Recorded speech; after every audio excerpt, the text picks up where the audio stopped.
Bismillahirrahmanirrahim. Assalamualaikum warahmatullahi wabarakatuh.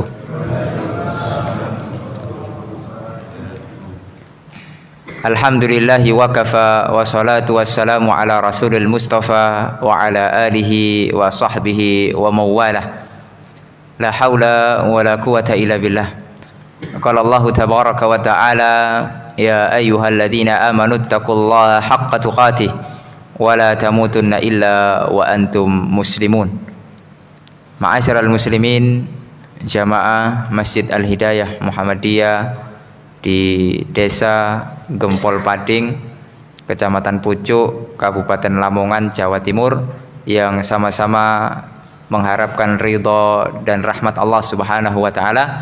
Tentunya kita bersyukur kepada Allah Subhanahu wa taala dimudahkan untuk kembali duduk di majelis ilmu, kembali lagi memakmurkan masjid-masjid Allah Subhanahu wa taala di dalam rangka untuk menunaikan kewajiban-kewajiban Allah, yaitu di antara kewajiban-kewajiban Allah yaitu menuntut ilmu. Sebagaimana Rasul sallallahu alaihi wasallam pernah mengatakan, talabul ilmi faridatun ala kulli muslimin. Menuntut ilmu itu yang dimaksud ilmu agama, wajib bagi setiap muslim. Kalau kita ngaku sebagai seorang yang muslim beragama Islam, maka kita wajib belajar agama. Apa saja yang wajib, yang mana itu yang mengantarkan kita untuk bisa merealisasikan ibadah kepada Allah, itu yang wajib. Ya. Jadi kita wajib misalnya belajar tauhid. Tidak boleh kita menyembah kepada selain Allah, itu wajib kita belajar. Kita belajar sholat, wajib, karena sholat wajib. Kita belajar rukun iman, rukun Islam, itu wajib. Itu hukumnya wajib setiap muslim. Ya, setiap muslim wajib. Oleh karena ya, disinilah ya, di masjid yang kita cinta ini, di masjid yang mulia ini, ya, kita sama-sama belajar. Ya, untuk membahas kitabullah, firman Allah Subhanahu wa taala, membahas sabda Rasulullah sallallahu alaihi wasallam. Karena kita semuanya butuh belajar. Ya. Baik yang tua maupun yang muda, kita semuanya butuh. Ilmu Allah Subhanahu wa taala itu sangat luas sekali. Ya, sangat luas sekali. Ibaratkan kita berada di tengah samudra, kemudian kita mencelupkan jari jemari kita, lalu kita angkat lagi, ya, itu saja ilmu yang kita miliki. Sedangkan ilmu Allah Subhanahu wa taala ibaratkan samudra itu, ya, sangat luas sekali. Oleh karenanya tidak ada yang bisa disombongkan dari kita, ya. Oleh karenanya ma'asyiral muslimin rahimani wa rahimakumullah, suatu kehormatan kita bisa hadir di sini, ya, menyapa bapak-bapak, ibu-ibu, jamaah sekalian yang sangat kita cintai karena Allah Subhanahu wa taala. Dan tema pada kesempatan kali ini insyaallah kita akan membahas, akan kita sebutkan amalan-amalan yang akan menggugurkan dosa-dosa kita. Siapa di antara kita yang tidak berdosa, ma'asyiral muslimin rahimani wa rahimakumullah? Pasti kita pernah melakukan dosa. Kita pernah terjatuh, terperangkap di dalam perbuatan dosa. Oleh karenanya, ma'asyiral muslimin rahimani wa rahimakumullah, tidak akan bisa kita masuk surga kalau ada dosa pada diri kita. Oleh karenanya, agar dosa itu bisa terhapus, Allah Subhanahu wa taala memberikan, ya, ini termasuk rahmat dari Allah Subhanahu wa taala, diberikan sebuah amalan untuk menghapuskan dosa-dosa. Ma'asyiral muslimin rahimani wa rahimakumullah, Allah Subhanahu wa taala pernah berfirman di dalam Al-Qur'an, ya, surat Asy-Syura ayat yang ke-30. Allah mengatakan, wa ma asabakum min musibatin fabima kasabat aydikum wa ya'fu an katsir. Allah mengatakan segala musibah yang menimpa kalian, ya, disebabkan perbuatan-perbuatan kalian sendiri. Jadi setiap bencana yang menimpa kita, Setiap ujian, cobaan yang menimpa kita itu hakikatnya adalah karena perbuatan kita sendiri. Kita zalim kepada diri kita sendiri. Kita zalim kepada Allah Subhanahu wa taala, tidak menunaikan hak-hak Allah Azza wa Jalla. Kita lalai, lupa kepada Allah Subhanahu wa taala. Kemudian Allah Subhanahu wa taala mengatakan wa ya'fu an katsir, dan Allah Subhanahu wa taala sangat-sangat banyak memaafkan kesalahan-kesalahan kita. Subhanallah. Ya, ini kasih sayang dari Allah Subhanahu wa taala. Oleh karenanya, marilah kita ketahui amalan-amalan apa saja sih yang bisa menghapuskan dosa-dosa kita ini, agar kita nanti berjumpa dengan Allah Subhanahu wa taala dengan membawa hati yang bersih, ya, yang tidak ada dosa, yang mana kita akan dimasukkan oleh Allah Subhanahu wa taala ke dalam surganya. Ma'asyiral muslimin rahimani wa rahimakumullah. Perlu kita ketahui, ya, bahwasanya setiap dosa yang kita lakukan itu tercatat. Setiap dosa yang kita lakukan itu tercatat, tidak luput catatannya. Ya, oleh karenanya Allah Subhanahu wa taala itu Maha mengetahui segala apa yang kita lakukan. Itu yang harus kita pahami. Jadi jangan ketika kita berbuat dosa, kita tahu itu dosa, kemudian kita berbuat, lalu mentang-mentang berbuatnya di tempat yang sembunyi, tidak diketahui banyak orang, kemudian seenaknya begitu saja. Lah, Allah Subhanahu wa taala pasti tahu, dan Allah Subhanahu wa taala alim, yaitu Maha mengetahui. Ma'asyiral muslimin rahimani wa rahimakumullah. Ketika dosa kita segunung, ya, atau lebih bahkan, ya, karena dosa itu kan gaib, sesuatu yang gaib, tidak kita nampak. Ya, seandainya dosa itu bisa nampak, ya, maka kata para ulama, tidak ada yang mau, ya, duduk bersamaku. Atau jika dosa itu mengeluarkan sebuah bau, bisa dicium aromanya, aroma busuknya, niscaya orang-orang tidak akan mau, ya, duduk di samping kanan atau di samping kiriku. Ya, orang-orang tidak akan mau mendengarkan kajian-kajianku misalnya. Ya, itulah, ya, ma'asyiral muslimin rahimani wa rahimakumullah. Perlulah kita mengkaji ini, sangat penting sekali. Karena kita manusia biasa, gitu. Kita manusia biasa yang mana pasti memiliki kekhilafan, kesalahan. Sebagaimana sabda Rasul sallallahu alaihi wasallam, kullu bani Adam khata wa khairul khata'ina at-tawwabun. Setiap anak Adam pasti pernah melakukan kesalahan. Dan sebaik-baik orang bukan orang yang tanpa kesalahan, bukan orang yang tidak pernah melakukan dosa, bukan itu yang menjadi sebaik-baik orang, tidak. Sebaik-baik orang adalah ketika melakukan dosa, senantiasa kemudian bertaubat kembali kepada Allah, menyesali perbuatannya. Oleh karenanya, di antara penggugur dosa yang pertama, yaitu yang pertama adalah apa? Taubat. Taubat. Dan ini diperintahkan oleh Allah Subhanahu wa taala bertaubat.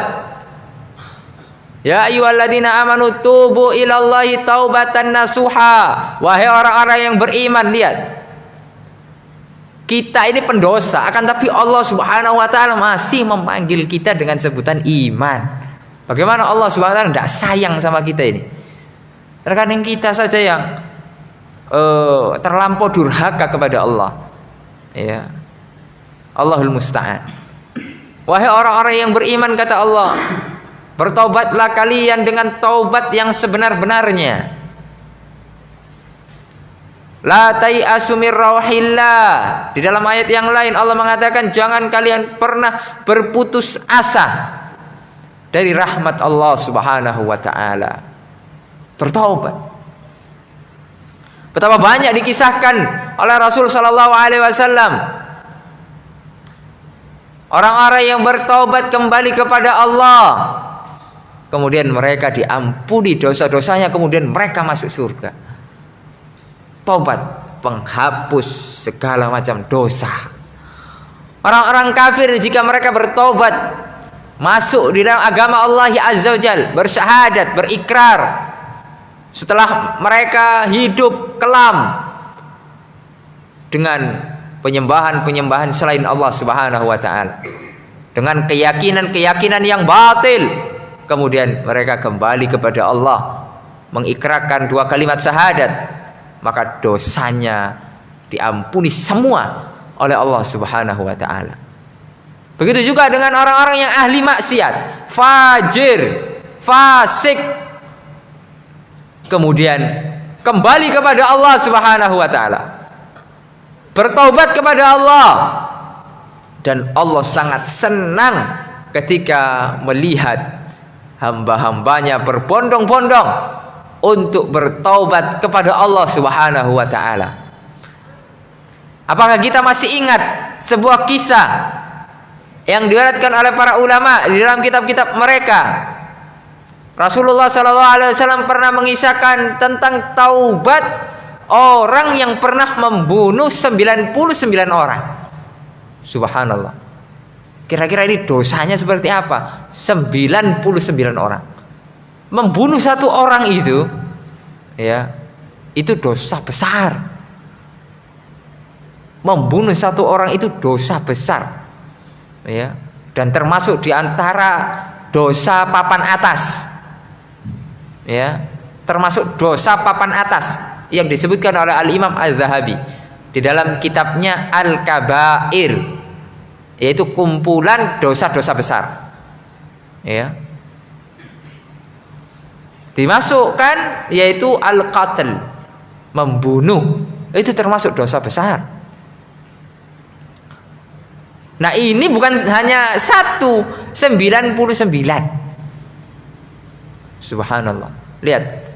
Akan tetapi orang ini di dalam hatinya memiliki keinginan yang sangat kuat untuk kembali kepada Allah, kembali ke jalan yang lurus. Tidak putus asa dari rahmat Allah. Dosa yang begitu besar, ingin dia kembali kepada Allah, memiliki fitrah yang baik. Oleh karenanya Rasul sallallahu alaihi wasallam pernah bersabda dalam sebuah hadis, innamal a'malu bil khawatim, sesungguhnya amalan itu tergantung akhirnya, ya. Oleh karenanya tidak boleh kita sombong sekarang ini. Kita melakukan ketaatan-ketaatan tidak boleh sombong, kemudian meremehkan orang-orang yang bermaksiat, tidak boleh. Ya, itu bukan ciri orang yang beriman. Ketika kita melakukan taat, kemudian kita meremehkan orang-orang yang belum taat. Ya, kemudian apalagi kita main vonis. Ya, orang-orang di depan itu misalnya enggak ke masjid, kita vonis, oh, neraka itu. Wong iku neraka itu. Enggak boleh itu. Itu enggak boleh, bukan tugas kita. Ya, bukan tugas kita. Ya. Oleh karenanya dalam sebuah hadis Rasulullah SAW mengatakan, wa inna ahadakum la ya'malu bi amali ahlil jannah hatta ma yakunu bainahu wa bainaha illa dhira. Ya, ada seorang yang beramal dengan amalan penduduk surga, taat terus sampai jarak antara dia dengan surga itu cuma sejengkal saja, sedikit lagi masuk surga, mati masuk surga. Kemudian dalam hadis dilanjutkan, fayasbiqu alaihil kitab, akan tetapi takdir berkehendak lain. Fayamalu bi amali ahlin nar fayadkhuluha, kemudian mau mati beramal dengan amalan penduduk neraka, kemudian mati dalam keadaan su'ul khotimah, kemudian dia dimasukkan oleh Allah Subhanahu wa taala ke dalam neraka. Hati-hati. Kita tidak tahu apakah kita istiqomah atau tidak. Oleh karena kita terus berdoa kepada Allah. Tidak boleh ada kesombongan di dalam hati kita ini. Oleh karena Nabi Muhammad SAW dalam hadis yang lain mengatakan, la yadkhulul jannah man kana fi qalbihi misqala dzarratin minal kibr. Tidak akan masuk surga seseorang yang di dalam hatinya ada sebiji sawi, atau dalam tafsiran yang lain itu molekul yang paling kecil, dzarrah itu. Enggak mesti biji sawi, tapi molekul yang paling kecil dari kesombongan. Ya, tidak boleh ada kesombongan. Karena kita tidak pantas untuk sombong. Yang pantas untuk sombong hanya Allah. Al-Mutakabbir, yang maha sombong. Karena Allah punya segalanya. Sedangkan kita, semua yang kita miliki sekarang adalah titipan. Oleh karenanya ketika orang tua kita misalnya diambil oleh Allah, atau anak istri kita atau kerabat kita diambil oleh Allah, apa yang kita ucapkan? Inna lillahi wa inna ilaihi raji'un. Sesungguhnya kita ini milik Allah dan akan kembali kepada Allah. Subhanallah. Oleh karena ma'asyiral muslimin rahimani wa rahimakumullah. Lalu dalam lanjutan hadis yang tadi, wa inna ahadakum la ya'malu bi amali ahlin nar hatta ma yakunu bainahu wa bainaha illa dhira fayasbiqu alaihi alkitab fayamalu bi amali ahlil jannah fayadkhuluha. Ya. Rawahul Bukhari wa Muslim. Ada di antara kalian orang-orang yang dari kecilnya mungkin fajir, berbuat maksiat, tidak ada dosa kecuali sudah dilakukan, bahkan dapat rekor muri tukang dosa. Subhanallah. Akan tapi hatinya ini bersih, ya, maksudnya memiliki setitik cahaya untuk kembali dia kepada Allah. Gelisah dia saat melakukan dosa itu, ya. Bahkan dikatakan hatta ma yakunu bainahu wa baina illa dhira. Seandainya dia mati masuk neraka, jarak antara dia dengan neraka itu sudah sangat dekat, 1 jengkal. Faisbiqu alaihil kitab. Akan tapi takdir berkehendak lain. Fayamalu bi amali ahlil jannah fayadkhuluha. Kemudian dia bertaubat di akhir hayatnya, lalu beramal dengan amalan penduduk surga. Di antara amal penduduk surga senantiasa bertaubat. Kemudian dosa-dosanya yang sangat besar itu diampuni oleh Allah, mati dalam keadaan husnul khotimah, masuk surga. Ini yang terjadi kepada orang yang kita kisahkan tadi, 99 orang yang satu orang tapi membunuh 99 orang itu. Dalam hatinya ini pengen taubat. Akhirnya ya konsultasi kepada seseorang, minta petunjuk. Kira-kira di mana ya saya bisa mau bertobat lah. Saya tanya siapa gitu. Ya, siapa kira-kira ustadznya gitu. Siapa yang bisa saya tanya gitu. Ahli ilmu kah atau siapalah pokoknya yang bisa saya tanya untuk memberikan arahan-arahan agar saya bisa bertaubat. Karena awam, tidak tahu apa-apa tentang masalah agama Allah. Itulah seharusnya ketika kita tidak paham agama Allah, maka Allah mengatakan fas'alu ahlad dzikri in kuntum la ta'lamun. Tanya kepada ahlu dzikir. Tafsir ahlu dzikir itu adalah ahlul Quran. Ahlul Quran itu adalah ahlu ilmi. Ya. Jadi kepada orang yang berilmu. Jika kita tidak tahu permasalahan agama, jadi jangan ijtihad sendiri. Belum tahu ilmu apa-apa tiba-tiba ijtihad sendiri, tidak boleh. Kita harus bertanya. Ya, ketika kita tidak tahu terbentur suatu masalah, nggak tahu kita hukumnya, maka silakan tanya kepada ahli ilmu. Yang mana ahli ilmu sudah mengkaji itu di kitab-kitab para ulama, mengkaji di hadapan para masyayikh, dimusyawarakan, ya, kemudian didiskusikan, terjadi dialog dan lain sebagainya. Ya. Kemudian diberilah dia petunjuk orang-orang itu untuk ke tempat silakan pergi, misalnya ibaratkan pergi sajalah ke desa Gempol Pading, ya, pergilah dia, ya. Akhirnya sampai dia ketemu ada orang di sini, tapi ternyata dia bukan ahli ilmu. Ya, nampaknya saja ahli ilmu, ya. Dia cuma ahli ibadah. Tapi tidak setiap ahli ibadah itu ahli ilmu. Ya. Ini perlu dicatat. Tidak setiap ahli ibadah ahli ilmu. Kadang orang memang rajin dia ibadah, tapi ditanya masalah-masalah agama tidak tahu dia. Karena dia mengamalkan apa yang sudah diketahui saja. Ya. Kaidah-kaidah, kemudian ayat-ayat Allah, tafsir-tafsir belum tahu, tidak tahu.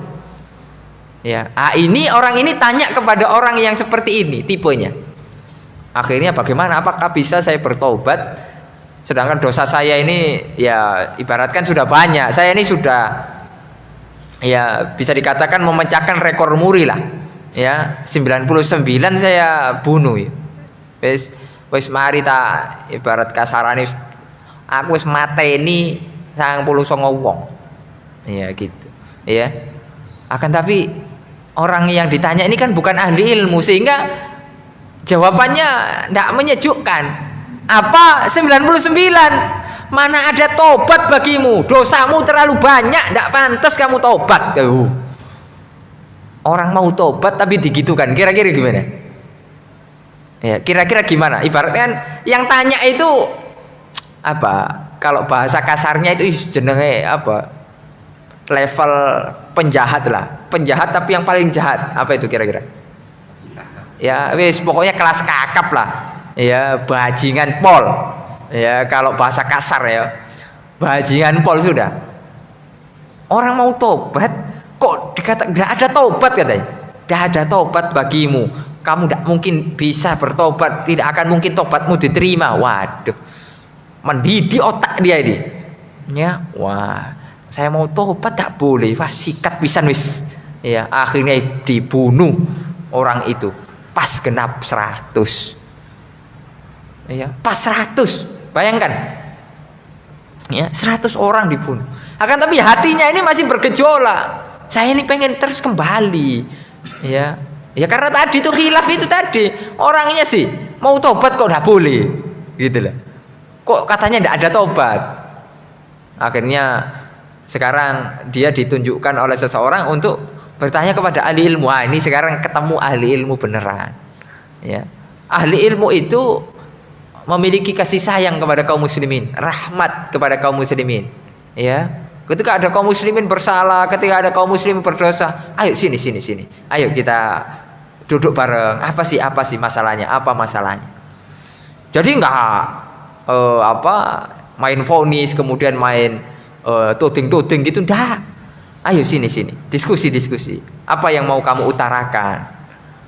Kemudian akhirnya ya saya telah membunuh 99, kemudian ya kemarin kelepasan jadi 100 ya.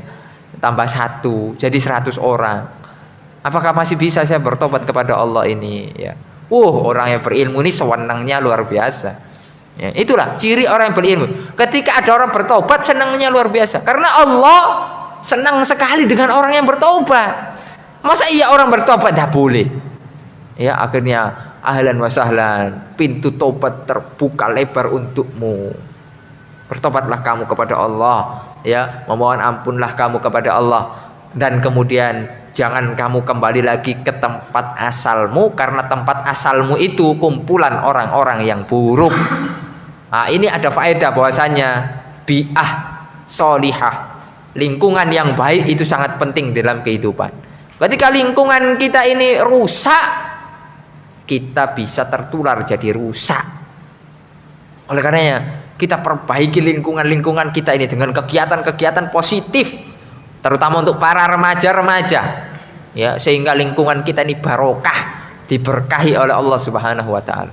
Ya, ma'asyiral muslimin rahimani wa rahimakumullah. Akhirnya dikasihlah petunjuk orang tersebut. Silakan kamu pergi ke tempat itu, tempat A, ya, untuk bertobat kepada Allah karena di sana tempatnya orang-orang baik. Ya ibaratkan sanalah mondok saja di sana. Ya insya Allah di sana banyak orang-orang baik. Akhirnya sudah pergi ke tempat tersebut. Sebelum sampai ke tempat tersebut wafat. Bayangkan, wafat, meninggal. Sampai-sampai malaikat itu apa? Tukaran. Ya, cara bahasanya itu kayak tukaran gitu, rebutan lah. Malaikat azab sama malaikat rahmat. Ini masuk surga ini masuk neraka ini. Lah belum tobatnya belum terrealisasi kok, belum sampai, belum tutup gini. Kemudian yang malaikat rahmat, sudah ada niatnya di dalam hatinya sudah tobat ini. Kemudian akhirnya turunlah malaikat untuk menengahi, ayo diukur saja, diukur, ya lebih dekat mana tempat dia kemaksiatannya atau tempat tobatnya. Akhirnya tempat tobatnya itu lebih dekat sehingga orang tersebut ya dimasukkan oleh Allah Subhanahu wa taala ke dalam surganya. Bayangkan, taubat menghapuskan seluruh dosa. Kurang besar apa dosanya itu? 100 orang, 99 plus 1. Ya, oleh karena taubat, bertobat kepada Allah, ya, dan taubat ada syaratnya. Taubat itu apa? Ada syaratnya. Syarat taubat yang pertama adalah menyesal. Harus menyesal. Ya. Tidak boleh kita kemudian berbangga diri. Ya. Kita ini dulu muda-mudanya mantan begal. Ya, mudanya kita ini dulu misalnya mantan apa? Begal. Kira-kira begal itu soleh atau tidak soleh? Ya, buruk lah ya, fasik ya. Kemudian kita berbangga sama anak kita misalnya. Nah, bapakmu ini tukang begal kelas kakap dulu. Ya, dihormati, disegani sedesa Gempol Pading. Mas, bangga dengan maksiat tidak boleh. Ya sudahlah, kalau sudah tobat, tidak usah diceritakan yang masalah dahulu-dulu itu. Tidak perlu. Ya. Nanti takutnya kita bangga dengan kemaksiatan. Ya. Misalnya kita dulu ini, ya mohon maaf, ya suka gondol anak wong. Apa istilahnya? Ya, suka gondol anak wong. Ya. Kemudian bangga. Masya Allah, alhamdulillah. Alhamdulillah pula. Ya. Alhamdulillah itu. Astagfirullah, ya. 10 orang sudah saya gondol ini. Ya. Gak boleh dosa tidak boleh kayak gitu. Ya, dibanggakan. Oleh karena Nabi mengatakan la yadkhulul jannah al mujahirun. Tidak akan masuk surga orang yang bangga dengan dosa. Orang dosa itu kan aib. Sembunyi-sembunyi, malu. Ini bangga. Ya, oleh karenanya sekarang ini subhanallah, dahulu ya tahun-tahun 90-an ya, tahun-tahun ya pokoknya zaman-zaman dahulu orang sekarang jalan laki-laki perempuan bukan mahram itu kan aib itu. Sekarang kira-kira aib atau enggak? Udah aib ya, bahkan nongkrong bahkan sama bapaknya difasilitasi. Astagfirullah. Boleh iya, gak apa-apa wis le. Inna lillahi wa inna ilaihi raji'un. Musibah ini. Ya. Bayangkan, bangga dengan maksiat. Dulu kita tukang minum, ya. Ka level kalau cuma sak botol. Zaman aneh itu 1 krat. Ya. Sak botol-botolnya saya minum. Ya. Sampai segitu bangga dia. Jangan ke cuma minumannya, botolnya tak lek bisa. Bangga dengan maksiat. Tidak boleh itu. Harus menyesal betul-betul. Nah, itu syarat tobat itu. Tidak boleh bangga. Ya, tidak boleh bangga dengan kemaksiatan. Ya sudah, tutup karena Allah sudah menutup aib kita. Kita tutup rapat-rapat itu. Ya, kita tutup itu sudah. Itu masa lalu, ya semoga Allah Subhanahu wa taala mengampuninya. Kemudian yang berikutnya adalah ya berazam untuk tidak mengulangi lagi. Ya, berazam, bertekad adalah enggak usah lah, saya enggak usah melakukan kemaksiatan ini lagi. Ya, misalnya saya ini kan dulu tukang judi misalnya. Ya, jadi kartunya itu dibakar sekalian. Jangan kemudian dipajang, kenang-kenangan, ditaruh di ruang tamu. Ya, mantan pejudi. Ya jangan. Itu namanya apa? Ya, tidak berazam, tidak bertekad. Nanti kalau ada teman yang lama dulu bertamu, ayo main mana yuk. Wah, itu ya, wis lali carane. Ayo murojaah. Wah, itu. Ya, bahaya itu. Ya, jangan. Ya sudah. Ketika kita dulu peminum, ya pemabuk misalnya, udah botolnya itu sudah buang semua, jauh sudah dipajang, dikasih ke lemari tersendiri, botol yang ya pokoknya whisky lah botol, mereknya beda-beda dipajang. La haula wala quwata illa billah. Itu dah boleh. Ya, kita harus menyesal kemudian berazam tidak mau lagi. Ya, bertekad untuk tidak mau lagi kembali. Ya. Masyarul muslimin rahimani wa rahimakumullah. Kemudian jika kedzaliman itu berkaitan dengan hak manusia, ya, berkaitan dengan hak manusia, maka harus kita kembalikan, harus kita minta maaf. Ya, misalnya kita pernah mencuri dahulu, misalnya zaman-zaman kita sekolah dulu lah, ya, kita beli es tidak pernah bayar, ya. Dulu misalnya beli bakso, ya, bayar 5.000 minta kembalian 10.000, ya. Nah, itu cobalah, ya, renungi itu. Ya mungkin antum pernah kayak gitu. Ah, sekarang datangi sekolah antum yang dulu, ya, minta maaf. Ya, minta maaf saja. Kalau minta ganti ya udah ganti. Ya, kalau diikhlaskan alhamdulillah. Ya. Kalau ayo gantiin yang dulu-dulu. Ah, sama penjualnya misalnya. Ustaz, penjualnya sudah mati, Ustaz. Ya, cari ahli warisnya. Kalau tidak ada lagi, pindah kota misalnya, merantau. Ah, kemudian sedekahkan atas nama dia. Itu cara bertobat kalau berkaitan dengan manusia, kezoliman sesama manusia. Kita pernah mencuri, ya, apa misalnya? Mencuri apa? Mangga orang. Ya, nah ini misalnya anak-anak ini, ya, mencuri mangga orang. Waduh, wis mateng iki. Koyoke ya kok kayak gak ono wong ro iki, ya. Wah, sikat wis luwe iki. Ya, kayak rujaan. Ya, akhirnya ya itu tadi gak barokah. Ya, ketika kita pernah melakukan itu, kita harus datangi, minta maaf, minta penghalalan, ya. Barulah bisa tobat kita itu diterima oleh Allah Subhanahu wa taala. Jadi kalau tobat itu ada syaratnya. Ya. Agar kita juga tidak kembali, ya, kita bertekad, berazam, kemudian menyesal, tidak mengulanginya lagi. Ma'asyiral muslimin rahimani wa rahimakumullah. Ya, jadi amalan yang bisa menghapuskan dosa-dosa kita adalah taubat. Taubat itu mulia. Ya, taubat itu mulia. Kita bisa bertobat kapan saja. Tidak ada batas waktunya. Sekarang kita bertobat, nanti bertobat. Ya, jangan dinanti-nanti, ya. Mumpung ada kesempatan kita bertobat. Bertobat itu dua keadaan yang tidak akan diterima oleh Allah. Ketika nyawa kita sudah di kerongkongan dan ketika matahari sudah terbit dari barat, tidak lagi berlaku expired tobatnya. Ya. Tidak diterima oleh Allah. Fir'aun, siapa tidak kenal Fir'aun? Ada yang tidak kenal Fir'aun? Ya, ya. Saya pernah di negeri Fir'aun 5 tahun, ya, di Mesir. Ya, Fir'aun itu sedurhaka orang. Setan kalah dengan Fir'aun. Ya, setan itu tidak pernah mengatakan ana rabbukumul a'la, saya Tuhanmu yang paling tinggi. Tapi Fir'aun berani. Memang wis ngelamak betul Fir'aun ini.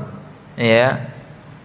Akan tapi di akhir-akhir hayatnya ketika sudah ditenggelamkan di Laut Merah Fir'aun itu, ya, di hatinya itu mau bertaubat, mengakui bahwasanya Allah itu Tuhan satu-satunya.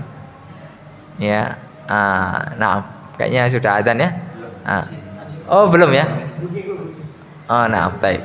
Ya, jadi begitu. Fir'aun ketika sudah ditenggelamkan oleh Allah, dalam hatinya mau bertobat. Akan tapi nyawa sudah di kerongkongan, tidak berlaku lagi tobatnya Fir'aun, sehingga Fir'aun, ya, mati dalam keadaan kafir, bahkan sekafir-kafir orang.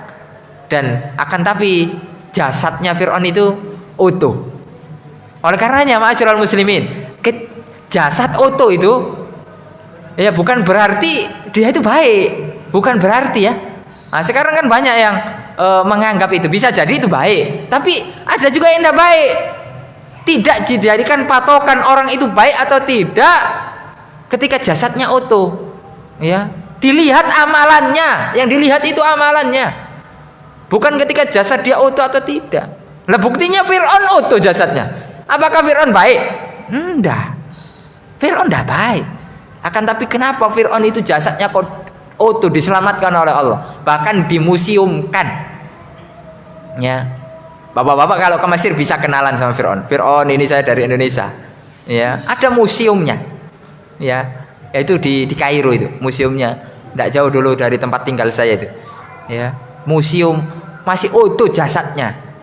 Ya, kenapa kok bisa diselamatkan jasad Fir'aun? Untuk ibrah, untuk pelajaran. Ini loh, dulu orang yang paling durhaka di dunia, saiki koyok ngene keadaane, welek, gak iso apa-apa, gak iso obah.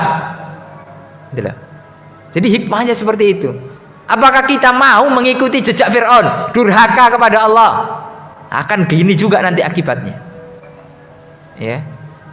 Oleh karena ma'asyiral muslimin rahimani wa rahimakumullah, taubat. Ya, sebelum matahari terbit dari barat.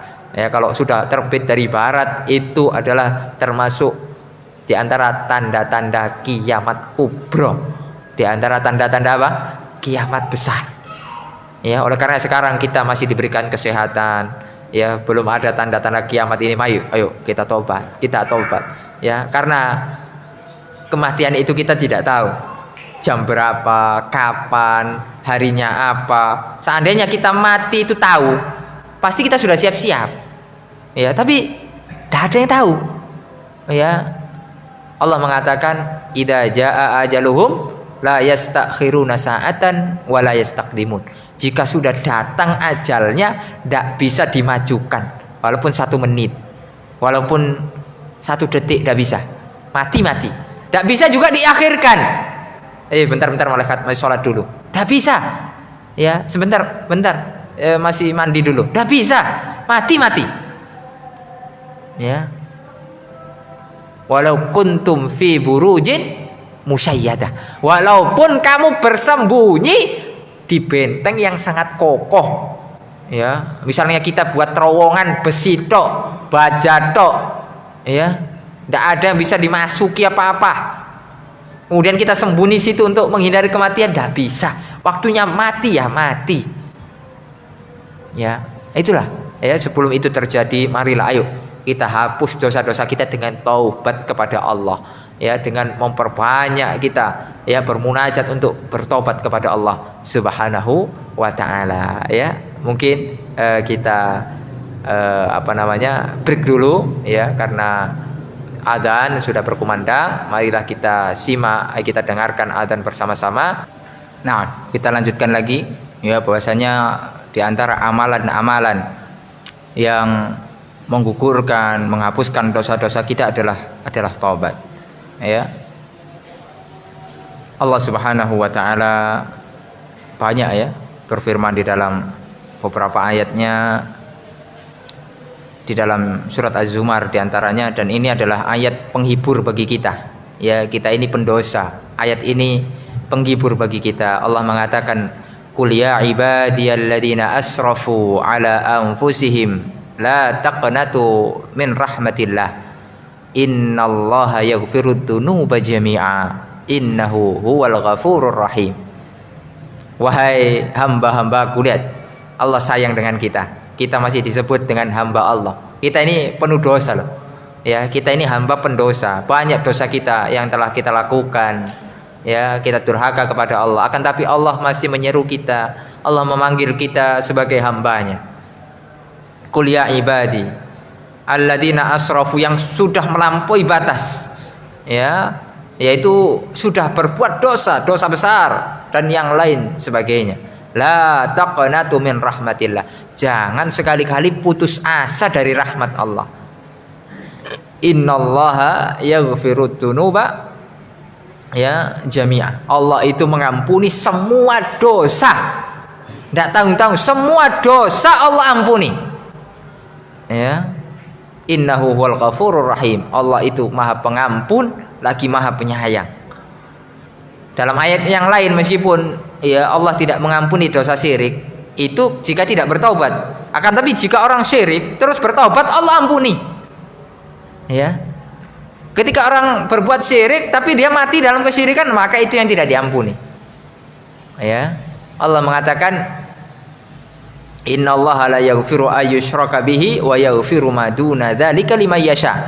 Sesungguhnya Allah itu tidak akan mengampuni dosa syirik dan mengampuni dosa selain syirik. Ya.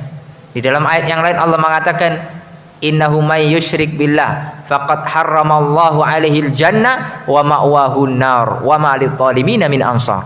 Jadi orang-orang yang berbuat syirik tidak akan Allah ampuni dan Allah haramkan baginya surga. Ketika surga diharamkan, di mana tempat tinggalnya? Kira-kira di mana? Kalau surga sudah tidak boleh lagi tinggal, di mana? Tidak ada tempat yang ketiga, adanya hanya surga dan neraka. Maka orang-orang yang berbuat syirik tempatnya di neraka. Ya, kemudian tidak akan mungkin bagi orang-orang yang zalim itu akan ada penolongnya, tidak ada mungkin, tidak akan mungkin itu terjadi.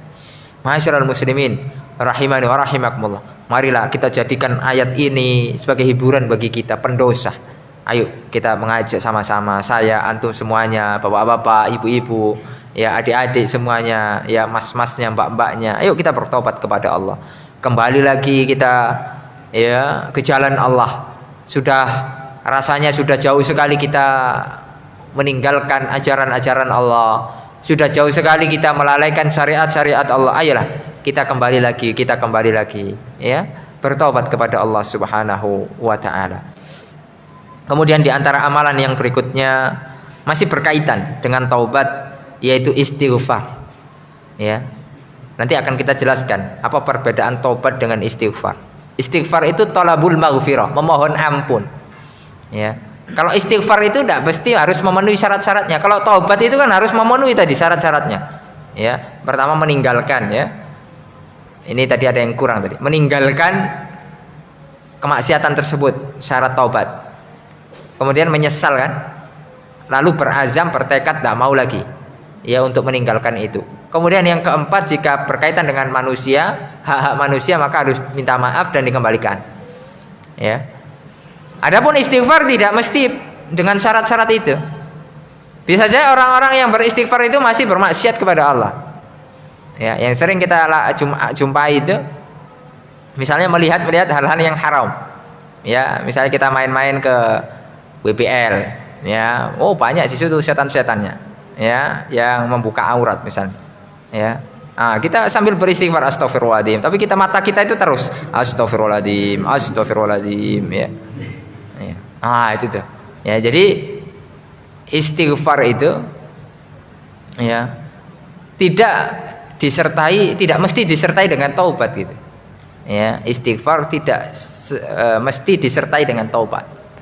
Bisa jadi ketika orang beristighfar dia bermaksiat kepada Allah. Ya.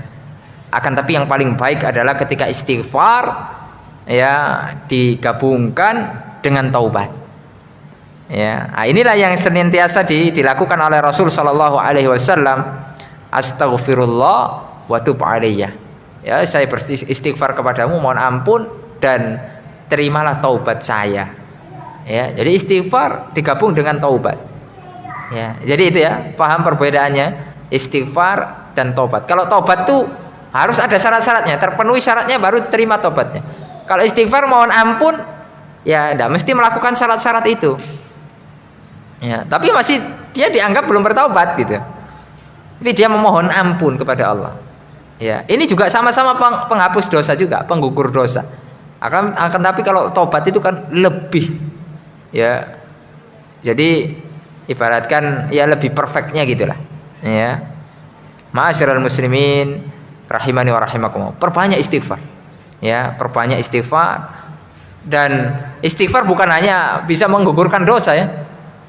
Bisa mendatangkan rezeki itu istighfar. Bisa mendatangkan apa? Rezeki. Ya. Di dalam surat Nuh kalau tidak salah ayat 10 sampai 13 Allah Subhanahu wa taala mengatakan ya eh, innahu kana ghaffara, ya. Kemudian yursilis sama alaikum midrara wa yumdidukum bi amwali wa banin, ya, wa yaj'al lakum jannatin wa yaj'al lakum anhara, ya. Faqultu astaghfiru rabbakum innahu kana ghaffara. Maka mohonlah ampun kalian kepada Rabb kalian, ya. Mohon ampun kalian kepada Rabb kalian, yaitu Nabi Nuh itu mohon ampun kepada Allah. Karena Allah itu Ghaffar, Maha mengampuni. Yursilis sama alaikum midrara. Buah dari kita istighfar adalah diturunkan hujan. Hujan itu bagian dari rezeki, ya. Bukan hanya hujan. Kalau kita senantiasa beristighfar kepada Allah, maka akan diturunkan kepada kita rezeki-rezeki yang datang dari arah yang tidak disangka-sangka. Wa yumditkum bi amwali wa banin, ya. Akan dikasih kepada kalian itu harta-harta dan anak-anak. Ya, oleh karenanya ketika di antara amalan agar kita cepat punya anak itu banyak istighfar. Ya, banyak istighfar. Beristighfar terus kepada Allah, beristighfar. Akan diberikan oleh Allah Subhanahu wa taala harta dan anak-anak. Kemudian akan dijanjikan kita, ya, berupa surga Allah Subhanahu wa taala yang sangat luas.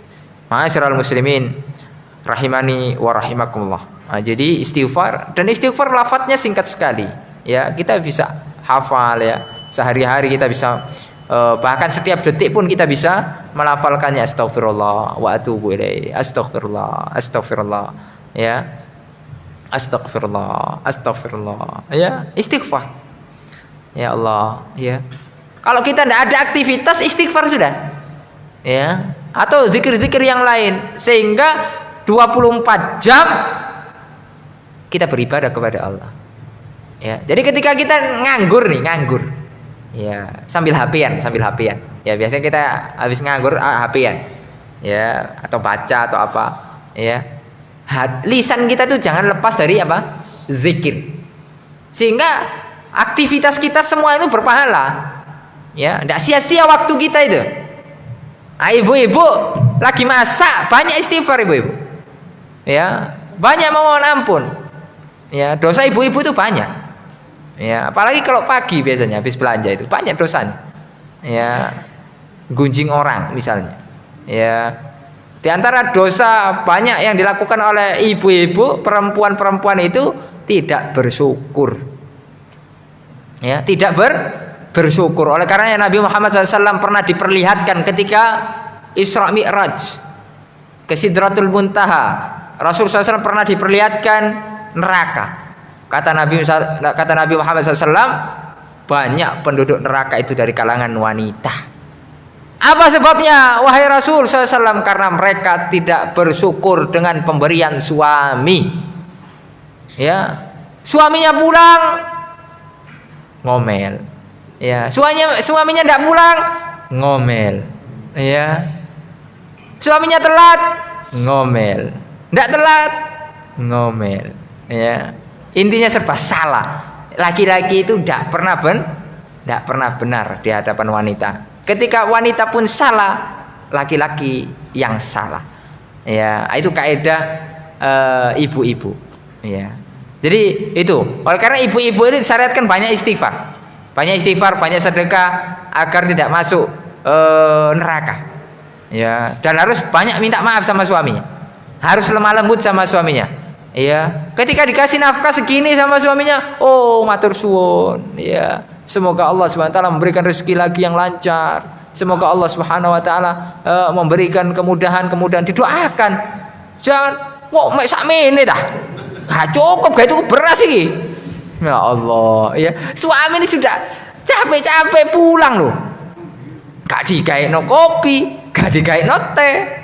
Langsung di ya. Bapak-bapak insya Allah pengalaman lah, ya. Pengalaman kayak gitu, ya.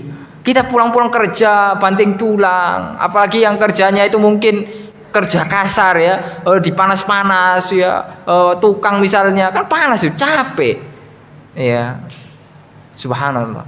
kemudian pulang mungkin cuma penghasilannya 20.000 sehari, ketika dikasihkan ke orang rumah ya, kasihkan istri, kemudian suaminya dibentak, pantaslah mereka menjadi banyak di neraka itu, karena menyakiti hati suami itu dosa besar ya. Menyakiti hati suami itu dosa besar. Oleh karenanya ibu-ibu ketika masak, manfaatkan istighfar, berzikir kepada Allah ya. Ketika ngomong anak, istighfar. Anak lari-lari, kita istighfar ya. Anak main-main, kita istighfar aja terus ya. Basahi lisan-lisan kita ini dengan zikir kepada Allah ya.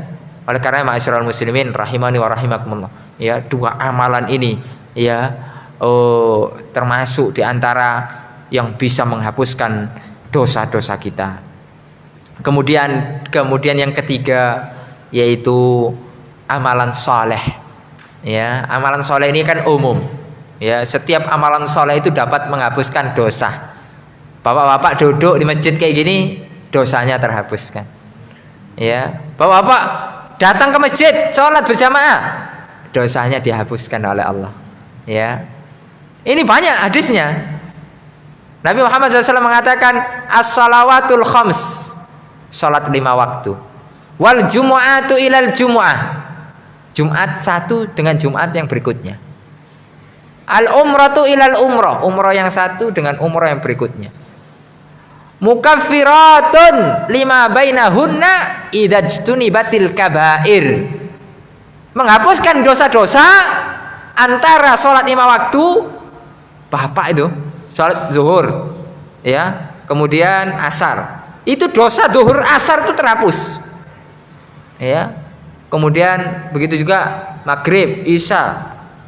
Lalu kemudian ketika Jumat satu dengan Jumat yang berikutnya, satu pekan, umroh yang satu dengan umroh yang berikutnya. Dalam riwayat yang lain Ramadan ila Ramadan, Ramadan yang satu ke Ramadan yang berikutnya, mukaffiratun lima bainahunna, itu dapat menghapuskan dosa-dosa idajtunibatil kabair, kalau kita menjauhi, menghindari dosa-dosa besar ya. Karena para ulama mengatakan yang diampuni itu dosa-dosa kecil ya, itu bisa menghapuskan dosa. Amalan soleh sekecil apapun bisa menghapuskan dosa. Maka jangan pernah meremehkan amalan-amalan saleh. Kita menolong orang, ya, kita menasihati orang, membantu orang, itu adalah amalan saleh luar biasa. Ya, kita menghilangkan gangguan di jalan, itu amalan saleh itu. Ya. Oleh karena Nabi mengatakan la tahqiranna minal ma'rufi syai'ah. Jangan kamu remehkan suatu amalan walaupun amalan itu kecil. Jangan remehkan. Bisa jadi kecil itu kita ikhlas dan di hadapan Allah itu besar. Ya, subhanallah. Ya, jadi amalan saleh kita ya kita lakukan, taklim, ya semuanya dalam keseharian, ya. Itu bisa menghapuskan dosa-dosa kita.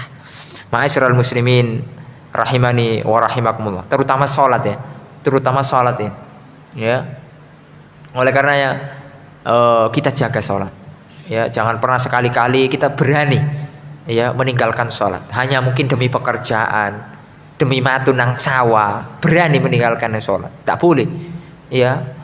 Bagaimanapun keadaan kita, sholat, tidak ada ceritanya sholat itu hilang kewajibannya, tidak ada ya. Yang ada itu cuma keringanan ya, rukhsah ya, bagi musafir boleh mengkosor ya, yang 4 jadi 2, boleh juga kemudian menjamak. Ya, kalau yang mengkosor itu hanya untuk musafir. Adapun yang mungkin hanya boleh jamak. Ya, misalnya dia sakit keras, ya tidak bisa lagi dia perbanyak gerak itu, melakukan banyak gerakan sehingga boleh dia jamak sholat. Meskipun dia tidak musafir, tapi tidak boleh kosor. Ya, yang 4 tetap 4. Ya, kemudian di antara keringannya nggak bisa berdiri, ngapain? Duduk. Oh, sudah bisa lagi duduk, berbaring. Nggak bisa lagi berbaring, berisyarat. Tidak ada gugur kewajiban sholat, itu tidak ada. Kecuali jika kita sudah mati atau kita sudah gila, baru gugur itu. Ya. Berarti orang yang tidak sholat berarti apa? Nah, antara dua. Kalau tidak gila ya mati walaupun jasadnya masih hidup. Ya. Nah, itu harus kita katakan itu. Oleh karena kita harus ingatkan siapa saja yang terutama yang di bawah pengawasan kita. Ayo ibu-ibu, ayo misalnya kita ngajak tetangga-tetangga sholat. Karena sholat itu amalan yang akan pertama kali dihisab oleh Allah Subhanahu wa taala. Awwalu ma yuhasabu bihil 'abdu yaumal qiyamah sholatuhu in saluhat faqad aflaha faqad anjaha wa aflah. Amalan yang pertama kali akan dihisab oleh Allah adalah sholatnya. Lihat sholatnya, jika bagus, lolos tes. Jika sholatnya, ya sholat maghrib ada dia sholat, isya tak ada, ya keturun, subuh kebabas, ya zuhur panas, asar kesoren, ya. Jadi sholatnya mek maghrib toh, wah hak lulus, ya, bahaya, ya. Jadi jangan pernah sekali-kali kita berani, ya, walaupun gaji kita besar, ya, kemudian kita digaji, lalu dilarang sama bos kita, gaji kita 100 juta sebulan, tapi dikatakan asal kamu tidak boleh sholat, kira-kira kita milih keluar kerja, ya, cari kerja lain walaupun gajinya tidak sebesar itu, atau kita tetap kerja dan tidak sholat? Gimana kira-kira itu? Ya. Ya itu kan, ya kalau boleh kayak gitu yo enak, ya.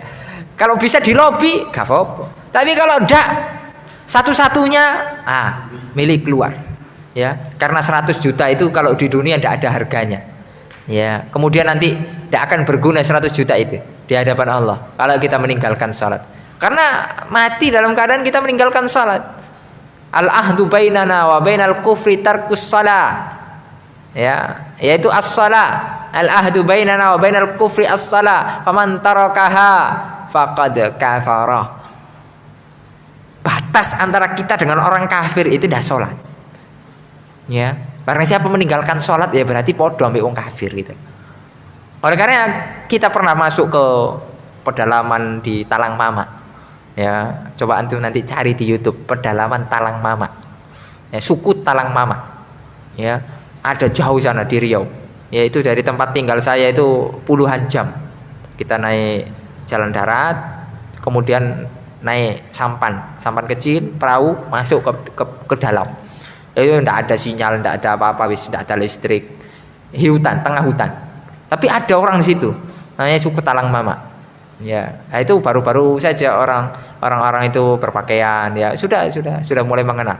Kita pernah masuk ke pedalaman sana. Ya, ingin mengantarkan dakwah tauhid, dakwah Islam agar mereka mengenal Allah. Ada beberapa yang sudah mu'alaf. Ya, akan tapi kita bingung. Kata orang sana, ya, yang membedakan antara orang yang Islam sama ndak Islam itu cuma satu, kata di sana. Tidak makan babi, ya. Mereka juga tidak sholat. Kita bingung, saya bertanya-tanya, loh, kok bisa mu'alaf tidak sholat? Ya, itulah, ya. Mereka juga kurang bimbingan, ya. Tidak ada yang membimbing di sana. Oleh karenanya, antum harus bersyukur, banyak bersyukur. Ya, ketika sudah sekarang, apalagi sudah dekat dengan masjid. Di sana mereka masjid jauh, ya. Mau ke masjid jauh sekali. Ya, oleh karena ayo kita bersyukur. Ya, sekarang kita fasilitas semuanya sudah dimudahkan. Ya, ada AC-nya, apalagi masjidnya enak. Ya, bisa sambil tidur, enak. Sampai pengajian pun tidur. Ya, kan enak itu. Ya, kurang ngopo itu. Ya, kurang apa itu. Ya, jadi subhanallah. Ya, sudah di fasilitas sudah luar biasa. Tinggal ayo kita mau ndak kita taat, ya, menuju Allah ini. Ya, sholat. Di antara amalan yang bisa menghapuskan dosa itu yang paling besar yaitu sholat itu, ya. Nah, itulah mungkin yang bisa disampaikan ma'asyiral muslimin rahimani wa rahimakumullah. Mungkin masih banyak lagi perinciannya, ya, yang sangat banyak lagi dalam hadis-hadis. Tetapi itulah secara garis besar, ya, 3 itu yang harus kita pegang. ya, taubat, istighfar, amal soleh. Amal soleh ini banyak sekali. Setiap aktivitas yang itu taat kepada Allah itu menghapuskan dosa, ya, itu menghapuskan dosa-dosa kita, ya. Oleh karenanya jangan pernah kita meremehkan sekecil apapun amalan itu, ya. Jangan lihat amalan itu remeh atau ndaknya. Tidak ada amalan yang remeh itu. Semua amalan itu besar di sisi Allah, ya. Jika kita benar niatnya, ikhlas karena Allah, mengharapkan pahala dari Allah, mengharapkan ridho dari Allah Subhanahu wa taala. Ya, mungkin itu saja yang bisa kami sampaikan. Kurang lebihnya mohon maaf, ya. Semoga kemudian kegiatan-kegiatan di masjid ini, ya, kawan-kawan, ya, aktif terus, ya, istiqomah, ya, mengajak kepada kebaikan kaum muslimin, ya. Semoga Allah Subhanahu wa taala memberkahi, ya, memberikan keberkahan kepada kita semuanya. Semoga Allah Subhanahu wa taala, ya, mengumpulkan kita kembali. Ya, kalau tidak di dunia ya kita kumpul lagi nanti di surga Allah Subhanahu wa taala. Ya, surga Firdaus, surga yang kita cita-citakan, yang kita impikan bersama baginda Rasul sallallahu alaihi wasallam. Mungkin apakah ada tanya jawab? Tidak ada, ya. Kayaknya sudah paham semuanya, ya. Insyaallah taala, ya. Enggak ada, ya? Insyaallah. Jadi kemudian sebelum saya tutup saya mau ralat sedikit, ya. Ya, yang apa yang disampaikan tadi Pak moderator. Saya bukan ketua, cuma anggota. Cuma anggota PJM di Kairo, ya. Jadi insyaallah lah, ya, kita sama-sama saling bahu membahu, tolong menolong, ta'awun di dalam dakwah, ya, mengajak kepada tauhid, ya, mengajak kepada sunnah, ya, untuk senantiasa kita tinggikan kalimat Allah, kalimat tauhid di muka bumi ini, ya. Kurang lebihnya mohon maaf, tidak ada niatan kita untuk menyinggung siapapun, ya. Fulan tidak ada, murni ini semuanya adalah saling menasihati di atas kebenaran, di atas ketakwaan. Kemudian kita harus bersabar, ya. Mungkin di antara kita belum ada yang menerima, akan tapi semoga, ya, suatu saat bisa menerima nasihat-nasihat yang disampaikan. Semoga Allah Subhanahu wa taala mengampuni dosa-dosa kita. Semoga Allah Subhanahu wa taala, ya, memberikan kekuatan, ya, kepada kita sehingga kita bisa mati dalam keadaan husnul khotimah, ya. Wassallallahu ala nabiyina Muhammad wa ala alihi wa sahbihi wasallam. Subhanakallahumma wa bihamdika asyhadu an la ilaha illa anta astaghfiruka wa atubu ilaik. Wassalamualaikum warahmatullahi wabarakatuh.